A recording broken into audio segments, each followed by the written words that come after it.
Assalamualaikum warahmatullahi wabarakatuh. Waalaikumsalam warahmatullahi wabarakatuh. Bismillahirrahmanirrahim. Alhamdulillahi rabbil alamin. Wassalatu wassalam ala asrafil anbiya'i wal mursalin Sayyidina wa maulana Muhammadin wa ala alihi wa sahbihi ajma'in. Rabbi shrah li sadri wa yassir li amri wahlul 'uqdatam min lisani yafqahu qawli. Hasbunallah wa ni'mal wakil, ni'mal maula wa ni'mal nasir. La haula wa la quwwata illa billahil aliyyil azim. Amma ba'du, yang kami hormati sahibul bait, yaitu saudara Muhammad Imam Ramadan beserta istrinya, dan juga Bapak Ibnu Imran beserta istrinya. Begitu pula yang kita muliakan dan kita hormati guru-guru kita, di antaranya Al-Mukarramun Ustadz Jamaluddin, sarjana hukum Islam, dan juga yang kami hormati Al-Mukarramun Adinda Ustadz Marullah SPDI, dan juga Ustadz Ibrahim, Ustadz Muhammad Irfan, Mamanda Mu'alim Anin, dan juga Ustadz Abdul Somad. Tak lupa pula Bapak Sailani, Bapak Ketua RT, dan bapak-bapak sekalian yang saya tidak sebutkan satu persatu. Ada mamang saya ini yang bacakan tadi maulid, yaitu Mamanda Mu'alim Abdul Anin, dan juga bapak-bapak sekalian yang saya tidak sebutkan satu persatu, namun tidak mengurangi rasa hormat dan ta'zim saya. Puji dan syukur marilah kita panjatkan kehadirat Allah Subhanahu wa ta'ala. Salam dan salawat semoga tercurah melimpah selalu kepada baginda kita Nabi besar Muhammad sallallahu alaihi wasallam. Hadirin bapak-bapak sekalian yang saya hormati, ini mungkin sudah capek. Biasanya kalau orang selamatan rumah jam 9 udah kelar. Biasanya nih di Rawalele sini. Jangan aneh, kalau ngikutin orang Rawa Bacang bisa jam 12. Iya. Saya yakin di antara bapak-bapak ini udah ditungguin istrinya. Kemana nih orang, timbang selamatan aja sampai jam 9:30 belum pulang. Kan begitu biasanya. Kebiasaan di sini kan begitu. Ini rada lama. Ya begitu juga, mohon maaf. Ketika kita selamatan rumah, saya dengar bahkan diijazahin oleh abang saya ketika itu. Apa dia bilang? Jika ada selamatan rumah ataupun ruko, jangan lupa dibacakan Ratibul Hadad. Apa katanya?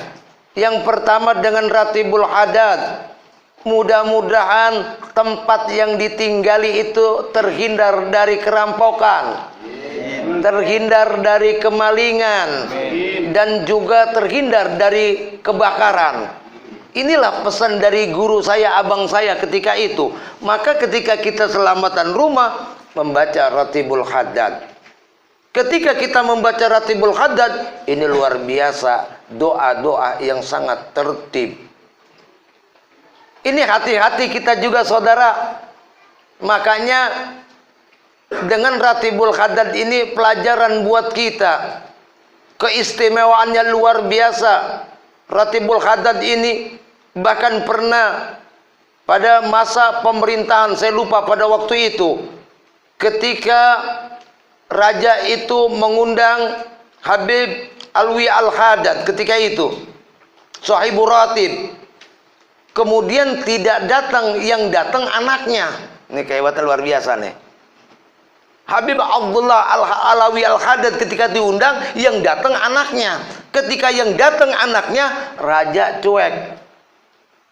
Kenapa? Kadang-kadang ketika dibadalin kan, yang badal, mohon maaf, kita ngundang orang, yang datang badal. Kira-kira gimana? Bahkan pernah. Ini hati-hati juga kita, kalau jadi ustadz badal, hati-hati. Banyak orang ketika kita disuruh badal, kagak konfirmasi lagi, malah disuruh pulang. Nggak disuruh ceramah. Hati-hati saudara, kalau dia ngamalin Ratibul Haddad, kita ngeri nih. Ketika Habib Abdullah Alawil Haddad tidak datang, dia bilang, saya utusannya, saya putranya. Dicuekin itu. Kemudian turun dari situ, nggak diorangin saudara. Kemudian dia turun, dia mengadahkan tangannya. Tiba-tiba apa? Kilat terjadi, badai hujan terjadi. Itu luar biasa. Itu baru anaknya, belum bapaknya. Wah, luar biasa tuh, hati-hati. Makanya di Ratibul Haddad itu kita lihat ada kalimat, ya qawi ya matin igfis sarad zalimin. Hancur kita kalau kita jorim. Apalagi orang lagi baca Ratibul Haddad, kita jolimin dia, kebayang mukanya, ya udah dah kita belangsak dah. Belangsak kita Pak sebenarnya. Bener, terus terang aja, hati-hati itu. Itu luar biasa kalimat itu. Hancur kita saudara kalau kita zolim kepada orang lain. Makanya ketika kita selamatan rumah, diadakan Ratibul Haddad. Sebab rumah yang kita tinggali ini ada internal, ada eksternal. Makanya kata Rasulullah pernah berpesan, baiti jannati, rumahku adalah surgaku. Apa maknanya? Berarti ada rumah yang neraka. Ini kalau kita pengertiannya nih. Rasulullah bersabda, baiti jannati, rumahku adalah surgaku. Berarti banyak rumah-rumah yang neraka. Kenapa? Keberhasilan seseorang, kesuksesan seseorang itu diawali dari rumah tangga. Ketika rumah tangganya adem ayem tenang, insya Allah dia akan sukses. Terutama seorang istri harus tahu suaminya. Suami ada seorang pemimpin rumah tangga. Jangan suka, mohon maaf. Ini rada-rada kalau perempuan, kita kalau bicara perempuan ribet emang ya. Ribet Pak. Sering saya kata kalau perempuan mah, kalau kita di rumah, mohon maaf, perempuan makan banyak dibilang apa? Suami stres nyari duit. Kan ada yang bilang begitu kan ya? Ada itu yang bilang. Iya. Suami nyari duit stres, istri ngabisin duit ngilangin stres, kan begitu. Nah kagak mau ngalah, dapat duit langsung shopping, langsung belanja, kayak begitu kan. Suami nyari duit puyeng, tapi kadang-kadang istrinya kagak pernah nerimain suaminya. Makanya kata Rasulullah ketika di Isra Mi'raj kan, nanti yang banyak neraka perempuan paling banyak neraka. Enak ya Ustaz Ibrahim ya. Berarti kita laki-laki surga ya. Iya Bang Trisno ya. Nanti perempuan banyak neraka. Kenapa? Apa kata Rasulullah? Tidak pernah terima syukur apa yang diberikan kepada suaminya. Ini rata-rata nih. Ketika kita menciptakan surga di dalam rumah kita, unsur di rumah, mohon maaf, kalau kita misalnya kan bilang, ayo rumah lu dibacain doa, karena takutnya nih rumah banyak kosong, kemudian ditempatin oleh makhluk lain. Bisa terjadi. Bisa sangat terjadi. Rumah, Ustaz Abdul Somad, biar bagus kata apapun, kalau nggak ditempatin, itu cat pada ngelokop. Dengerin. Itu kadang-kadang kelihatan, mohon maaf, lumut-lumut di rumah kita kalau nggak ditempatin. Jadi kelihatannya serem, angker itu rumah. Tapi kalau rumah ditempatin, tiangnya udah doyong. Kagak tuh masih cakep aja Pak. Tiangnya udah doyong. Kagak gegerubu-rubu. Oh, kenapa di situ? Makanya di sini hati juga memang ada unsur itu. Bukan berarti ini di rumah kita aja ada jin nih, ada jin dasim nih. Cuman kita nggak lihat aja. Memang jin itu tinggal kan di rumah manusia yang tempatin. Bahkan mohon maaf, setan juga, emang setan ada di goa-goa, apa di pohon-pohonan? Setan ada di diri kita Pak, sebetulnya nyarang di diri kita. Nah, ketika kita membangun rumah tangga, di rumah ini diselamatkan, tujuannya apa? Agar menciptakan kedamaian, Apalagi saya tahu nih, mohon maaf Bapak, yang nimpatin rumah ini anak saya, namanya Muhammad Imam Ramadan. Kenapa sebut anak saya? Waktu dia kuliah pun saya sempat jadi dosennya Pak. Pinter nih anak. Cuman mohon maaf, emang orangnya rada pendiam. Jangan sampai ini ya, itu anak orang baru kadang-kadang begitu kan ya. Namanya masih bocah Pak, saya titip di sini. Sebetulnya mohon maaf, ketika kita pindah rumah, memang dianjurin rumah kita, berangkat dari rumah kita, jangan lupa kanan kiri. Rasulullah menganjurkan, man kana yu'minu billahi wal yaumil akhir fal yuhsin jarahu. Siapa orang yang percaya kepada Allah dan hari akhir, hendaklah dia menghormati tamunya. Ini kan luar biasa ajaran Islam nih. Ada tamunya. Jadi ngelamun kerada ono no. Ada tadi speaker apa? Coba apa? Iklan dulu dikit dah. Saya ulangin. Man kana yu'minu billahi wal yaumil akhir fal yuhsin jarahu. Siapa orang yang beriman, siapa orang yang percaya kepada Allah dan hari akhir, hendaklah ia berbuat baik kepada tetangganya.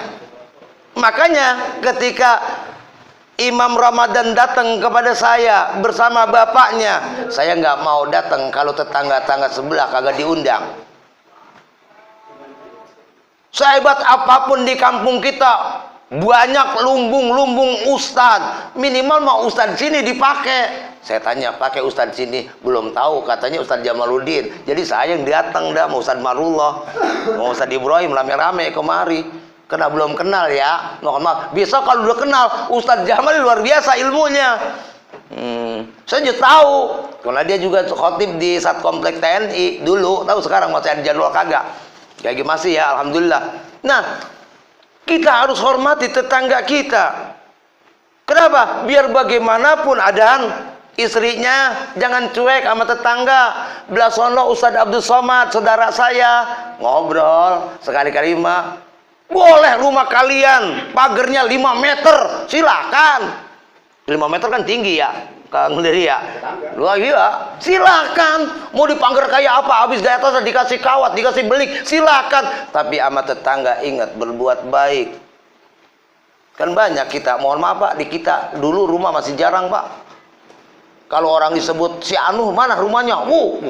Walaupun untap-untap kalau Betawi tahu. Rumah si Anu di sono, jauh. Dekat Pak, dekat. Pas kan samperin jauhnya, masa Allah. Gitu kan ya. Dia bilang dekat, orang dulu tuh. Lah kalau sekarang tetangga nempel. Ada orang nanya alamat, udah tinggal di situ setahun. Siapa namanya? Kagak tahu, ada orang nanya alamat. Akuin aja kita, kadang-kadang kita tahu nyebut bapak orang itu, kita nggak tahu, kadang kita nyebut nama anaknya. Ketika ada orang nyari alamat, ya Allah, Bapak Imam Ramadan di mana ya? Nggak taunya Bapak Abdad, Bapak Khair, bapaknya Khair gitu kan. Kagak tahu siapa ya. RT-nya mah bener, ini bener, RT-nya di sini, gitu kan. Bener, tapi siapa ya? Nanya sama sebelah, lo tahu? Kagak. Siapa? Kan udah setahun tinggal di situ. Kemudian apa? Pas besoknya, ya Allah, ternyata bapak itu nempel dekat rumah saya. Kemarin ada yang nyari alamat, saya kagak tahu. Siapa yang mesti disalahkan ini? Di dalam Islam diajarkan man kana yu'minu billahi wal yaumil akhir fal yuhsin jarahu. Berbuat baik kepada tetangga. Sehebat apapun kita, tadi kalau kita katakan, kalau misalnya rumah kita kerampokan, walaupun kita punya saudara polisi, siapa yang paling dulu ngelihat kita? Tetangga. Kalau ada rumah kita kebakaran, paling dulu nyari ember, bawa ember, airnya kagak ada, saking paniknya Pak Sailani, saking paniknya tiba bawa ember doang, ngambil airnya di mana ini? Luar biasa. Malam kasih yang ke tetangga kita pasti tetangga kita yang membantu kita. Kalau kita sakit, malam parah-parah, kemudian kagak punya mobil, motor juga kagak bisa bawa, ada tetangga kita malam-malam kita ketuk, Pak, ada apa? Ini tolong Pak, suami saya lagi sakit, motor kagak bisa bawa, mobil kagak punya. Kalau tetangga baik kan enak. Enak, pasti dikasih. Ayo Pak, ayo Pak. Nggak mikir itu tetangga. Kalau orangnya nggak suka kepada tetangganya, Pak, suami saya sakit. Katanya orangnya karena ke tetangga, aduh, biar mampus. Wah, kan kacau. Kacau kalau yang begitu kacau, saudara. Kacau. Banyak itu yang begitu, saudara. Kagak nggak ngeh. Bahkan ketika kita mati pun, makanya kalau kita pertama kali ketika kita pindah rumah, tetangga dulu lah kita datengin. Kenalin dulu RT, tibang ada pelang doang. 1 kali, berapa itu? 24 jam wajib lapor tamu. Tibang bacaan doang, tibang. Seharusnya paling dulu tuh deketin tetangga kita. Sebab tetangga akan membentuk karakter kita, pribadi anak-anak kita, cara bermain anak-anak kita. Itu tetangga kita. Ada orang misalnya, rumah di mana? Di luar sana ada yang dijual, dekat masjid. Oh enggak, dekat masjid berisik. Lah, ada yang begitu ada. Ada orang yang dekat masjid takut. Kayak gitu kan? Ada, saudara. Nah, ketika kita gedeg kepada tetangga, benci kepada tetangga, berarti orang itu kagak percaya kepada Allah dan hari akhir. Makna hadisnya sebetulnya kalau kita balik, jadi orang yang gedeg sama tetangga, benci sama tetangga, berarti nggak percaya kepada Allah dan hari akhir. Ini makanya dibentuk rumah begini. Makanya saya bilang, tolong adan, masyarakat situ undang, RT bilang sama RT. Tujuan apa? Nanti tahu, kenalin nama saya, namanya Imam Ramadan, dipanggilnya adan, kan begitu enak. Kemudian ada tetangga kita, bapak keluar misalnya, Pak, emang dia orang pendiam Pak, nggak banyak bicara Pak. Nenek saya nggak banyak bicara Pak, jujur. Mohon maaf jika suatu saat dibilang sombong, bukan Pak. Dia orang baik, betul-betul baik Pak. Saya kenal betul dengan kepribadiannya. Cuma kadang-kadang memang dia kagak nggak ngeh. Gitu, dia jalan-jalan aja, padahal kenal. Jangan sampai dibenci anak saya Pak ya. Mohon maaf, karakternya begitu. Maka mudah-mudahan pelan-pelan bisa berubah. Sebab kadang-kadang kan kalau orang Betawi mah, nah orang nyelonong aja kayak kedebong pisang, kan gitu ya. Orang Betawi itu kalau ngomongnya. Ada lagi yang bilang, kayak dikata kedebong pisang, andai Pak gua nanya, dia terjatut juga genyaut. Nggak rugi saudara. Ketika kita di mana-mana ada orang duduk, kemudian kita jalan, kita bilang permisi, apa rugi? Enggak, bahasa itu enggak beli Pak. Makanya disinilah Islam mengajarkan, mari kita ciptakan baiti jannati, rumahku adalah surgaku. Aduh, kenyamanan. Banyak orang yang kagak nyaman. Bang, abang ngerokok aja di kantor pos jam 1 malam, dewek-dewek. Ampun, gua mau bini gua kayak petasan parung, berisik banget. Ngapa emang masalahnya? Tibang gua salah satu, tibang gua salah doang, abis gua didorong-dorong. Kan gitu kan. Jadi ngapa? Daripada gue di rumah puyeng mending gue ngerokok, gue main catur. Begitu kan banyak orang Pak.